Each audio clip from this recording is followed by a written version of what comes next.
Class 8 NCERT social science history chapter 3 the rise of the Marathas. ये अध्याय हमें शिवाजी महाराज के जन्म और उनके स्वराज्य के सपने से लेकर नौसेना और गुरिल्ला युद्ध की अनोखी रणनीति तक ले जाता है। अफजल खान से मुलाकात, मुगलों से संघर्ष और राज्य अभिषेक के बाद विस्तार, ये सभी घटनाएं मराठों की शक्ति का परिचायक हैं। शिवाजी के बाद भी शासन, संस्कृति और सांस्कृतिक पुनर्जागरण ने भारत के इतिहास पर अमिट छाप छोड़ी। आइए इस अध्याय में मराठों की प्रेरक गाथा को संक्षेप में दोबारा जानें। क्या आपको पता है भारत के इतिहास में एक ऐसा साम्राज्य था जिसने न सिर्फ मुगलों की नींव हिला दी बल्कि अंग्रेजों को भी सालों तक रोक कर रखा? जी हाँ, हम बात कर रहे हैं मराठों की। लेकिन सवाल ये है, मराठे थे कौन और उन्होंने ऐसा क्या किया कि भारत की राजनीति और संस्कृति हमेशा के लिए बदल गई? 12वीं-13वीं शताब्दी महाराष्ट्र पर यादव वंश का शासन था। राजधानी देवगिरी, जिसे आज हम दौलताबाद कहते हैं, लेकिन 14वीं सदी आते आते दिल्ली की खिलजी सल्तनत ने इन्हें हरा दिया। राजनीतिक हालात बदल रहे थे, लेकिन भक्ति आंदोलन ने लोगों को जोड़ कर रखा। संत ज्ञानेश्वर, नामदेव, तुकाराम, रामदास, इन्होंने गीता और उपनिषद जैसे ग्रंथों को मराठी में समझाया। सोचिए, उस दौर में जब किताबें सिर्फ पंडितों और दरबारों तक सीमित थीं, वहीं ये संत आम भाषा में गा गा कर लोगों को दर्शन और समाज सुधार का संदेश दे रहे थे। यही था वो सांस्कृतिक आधार जिस पर मराठों का राजनीतिक साम्राज्य खड़ा होने वाला था। 1630 पुणे, भोसले वंश में जन्म हुआ शिवाजी का। पिता शाहजी सल्तनत की नौकरी में व्यस्त रहते, लेकिन माँ जीजाबाई और कुछ वफादार मंत्री, इन्होंने ही शिवाजी को संस्कार और शिक्षा दी। जरा सोचिए, सिर्फ 16 साल की उम्र में शिवाजी ने किले कब्जाने शुरू कर दिए। ये वही किले थे जिन्हें सल्तनत में भुला दिया था। यहीं से शुरू हुआ उनका सपना स्वराज्य का। आज आप नौसेना को भारत की ताकत मानते हैं, लेकिन 17वीं सदी में जब ना मुगलों के पास और ना ही बीजापुर सल्तनत के पास मजबूत नौसेना थी, तब शिवाजी ने एक नई सोचना रखी। समुद्र पर भी हमारी ताकत होनी चाहिए, और इस तरह बनी मराठा नौसेना। लेकिन असली गेम चेंजर था गुरिल्ला युद्ध। छोटे छोटे दल, जंगल पहाड़ों की जानकारी और अचानक हमला। बड़ी बड़ी फौजें हैरान रह जाती थीं। अफजल खान से मुलाकात।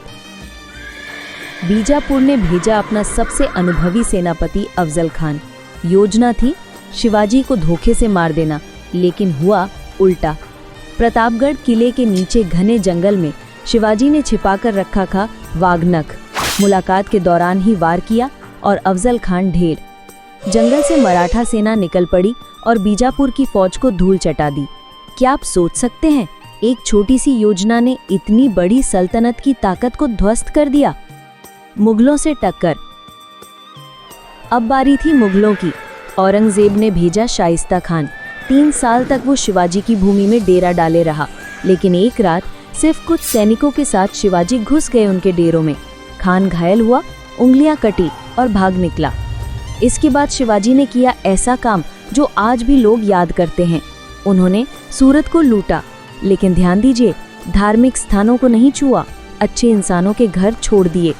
इतनी ईमानदारी के साथ डाका डालने वाला इतिहास में शायद ही कोई हो। ये खबर लंदन तक पहुंची, अखबारों में छपी। लेकिन औरंगजेब चुप नहीं बैठ सकता था। उसने राजपूत सेनापति जयसिंह को भेजा। पुरंदर की संधि हुई, शिवाजी को अपने कई किले देने पड़े। फिर जब शिवाजी आगरा दरबार पहुंचे तो उनका अपमान किया गया। औरंगजेब ने उन्हें नजरबंद कर लिया। लेकिन शिवाजी कौन थे? उन्होंने फलों की टोकरियों में छिपकर ऐसी चाल चली कि दरबारियों को भी शक न हुआ और निकल भागे। ये था असली मास्टर स्ट्रोक।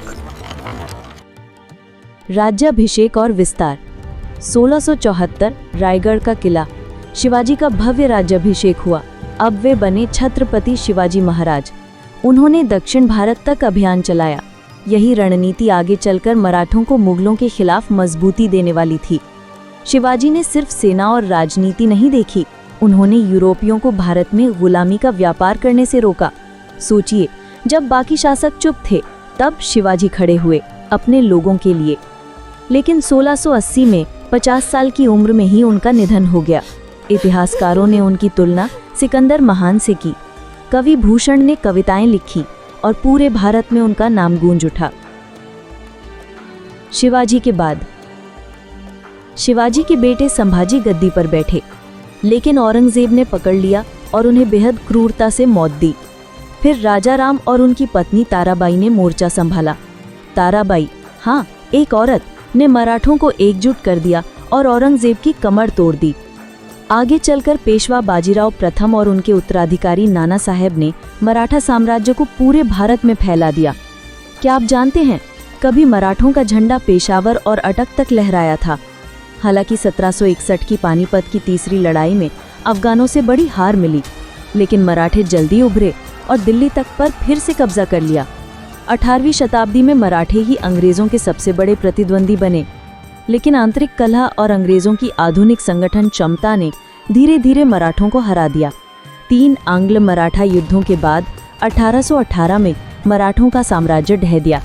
और सच कहें तो अंग्रेजों ने भारत को मुगलों से नहीं, मराठों से छीना था। शासन और संस्कृति। शिवाजी का प्रशासन बेहद प्रगतिशील था। वेतनभोगी अधिकारी, सैनिकों की विधवाओं को पेंशन, पेड़ों और किसानों का संरक्षण। एक शासक का असली चरित्र यहीं दिखता है। उनकी अष्ट प्रधान परिषद, 8 मंत्री राज्य चलाते थे। कर प्रणाली, चौथ और सरदेश मुखी से राज्य का खजाना भरा रहता था। सेना में घुड़सवार, पैदल सेना और नौसेना तीनों थीं। किले मराठों की रीढ़ थे और समुद्र में कन्नौजी आंग्रे जैसे नौसैनिक सेनापति यूरोपियों तक को हिला देते थे। न्याय प्रणाली में पंचायतें थीं जो फैसले देती थीं। व्यापार विदेशों तक जाता था, यमन, ओमान, मलेशिया। सांस्कृतिक पुनर्जागरण। शिवाजी ने अपनी मुहर पर संस्कृत श्लोक लिखवाया था, जनता की भलाई ही राजा का धर्म है। उन्होंने संस्कृत और मराठी का प्रचार किया, मंदिरों का पुनर्निर्माण कराया, कला और साहित्य को बढ़ावा दिया। और सबसे दिलचस्प बात ये, महिला शासिकाओं की भूमिका। ताराबाई, जिन्होंने औरंगजेब को चुनौती दी। अहिल्याबाई होलकर, जिन्होंने 30 साल राज किया। काशी विश्वनाथ और सोमनाथ मंदिर का पुनर्निर्माण कराया और महेश्वर की बुनाई को पुनर्जीवित किया। दक्षिण में थंजावुर मराठे, जहां सरफोजी द्वितीय ने संगीत, भरतनाट्यम और यहाँ तक कि मेडिसिन और प्रिंटिंग प्रेस को बढ़ावा दिया।